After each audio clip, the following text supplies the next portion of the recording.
take back control of your money and build a better life. Know the financial mistakes to avoid in your life and the proper ways to rectify them. By Jennifer N. Smith. Read for you by Meg Price. Introduction. More of us have problems with managing our money than we care to admit. We might earn a lot or an adequate amount every month, but all that money seems to vanish within a few days. While spending money seems effortless, managing it is hard. It's not very easy to manage our money. It is tougher to make sense of our costs and expenditures if we are not careful.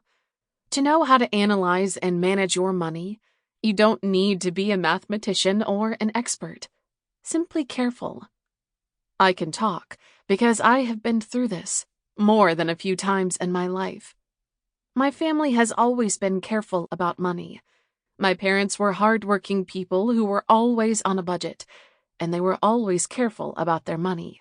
While I was never at a need for anything, neither was I indulged unnecessarily. I almost always had what I wanted, but I had to want something badly to get it. We were a family who had budgets and restrictions for everything. All that changed when I completed my graduation and got my first job.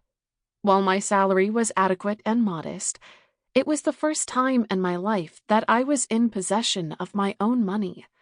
To say that I went temporarily crazy would be an understatement. I really did go mad.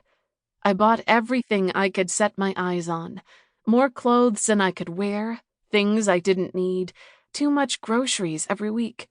I was always out of money within a week of getting my salary. The same thing happened every single month. I ended up borrowing from my parents, my friends, my colleagues, and my roommate, multiple times. Although they were happy to help me out the first few times, they soon began to avoid me. Besides, no matter how much I borrowed from them, I never had enough to return the money. Soon, I was several $100s in debt, and everyone around me was angry. Everything got worse and worse, and the biggest sufferer in all this was my roommate. I would not have money for rent or groceries, but I would be wearing new clothes every day. Everything fell apart the day she told me she was leaving.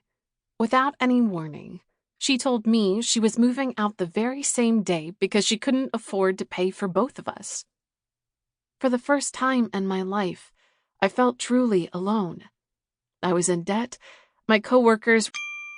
Sample complete. Ready to continue?